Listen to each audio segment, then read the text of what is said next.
ഇപ്പം ഇതിന് മുന്നത്തെ മാർപ്പാപ്പ പറഞ്ഞിട്ടുണ്ട്, മുയലുകളെപ്പോലെ പെറ്റുപെരുകുകയല്ല, നമ്മുടെ ഉള്ള പിള്ളേരെ നന്നായി നോക്കുക എന്നുള്ളത്.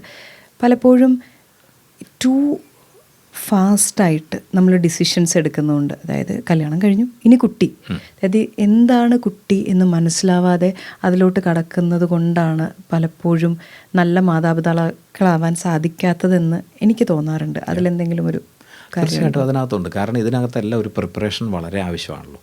മ്യൂച്വൽ അണ്ടർസ്റ്റാൻഡിങ്, പ്രിപ്പറേഷൻ, പരസ്പരം മനസ്സിലാക്കുക, റെസ്പെക്റ്റ് ചെയ്യുക, ഇതെല്ലാം ഇതിനകത്ത് വരേണ്ട കാര്യമാണ്.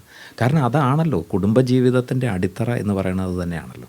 അപ്പോൾ ആ രീതിയിൽ വളരുമ്പം തീർച്ചയായിട്ടും നമുക്ക് ഇതുപോലെയുള്ള നല്ല മൂല്യങ്ങൾ നമ്മുടെ കുടുംബത്തിന് സ്വന്തമായിട്ടുണ്ടാവണം. ഫ്രാൻസിസ് മാർപ്പാപ്പ അങ്ങനെ ഒരു കാര്യം പറഞ്ഞതിൻ്റെ പേരിൽ മീഡിയ പോലും മിസ്ഇൻറ്റർപ്രറ്റ് ചെയ്തിട്ടുണ്ട്. ഏത് സാഹചര്യത്തിൽ എവിടെ വെച്ച് പറഞ്ഞു എന്നുള്ളത് പലപ്പോഴും നമ്മളിപ്പോൾ അങ്ങനെയാണല്ലോ, മീഡിയയുടെ ഒരു ലോകം അങ്ങനെയാണ്. അടർത്തിയെടുത്തിട്ട് ആവശ്യമുള്ളത് മാത്രം പറയുകയും അതിനെ വ്യാഖ്യാനിക്കുകയും ചെയ്യുന്ന. ഇപ്പോൾ മാർപ്പാപ്പ ഫ്ലൈറ്റിൽ വെച്ച് വിവാഹം ആശീർവദിച്ചു. യൂറോപ്പിൽ പോകുന്ന ഒരാളെ സംബന്ധിച്ചിടത്തോളം അതെന്തുകൊണ്ട് അങ്ങനെ ചെയ്തു എന്നുള്ളതിനെക്കുറിച്ച് മനസ്സിലാകും. പക്ഷെ നമ്മളിവിടെ ഇരുന്നുകൊണ്ട് ചിന്തിക്കുമ്പം അത് ഭയങ്കര ഒരു കോൺട്രഡിക്ഷനായിട്ട് വരാം. അപ്പോൾ ഇതുപോലെയുള്ള ഒരുപാട് കാര്യങ്ങൾ അതിനകത്ത് നടക്കുന്നുണ്ട്.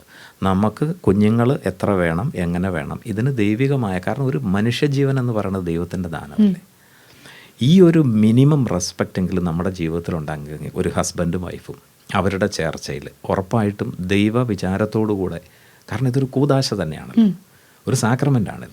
അപ്പോൾ ഒരു പുതുതലമുറയെ വാർത്തെടുക്കാനുള്ള അവരുടെ ഒരുക്കം അത് വളരെ പ്രധാനപ്പെട്ട കാര്യമാണ്.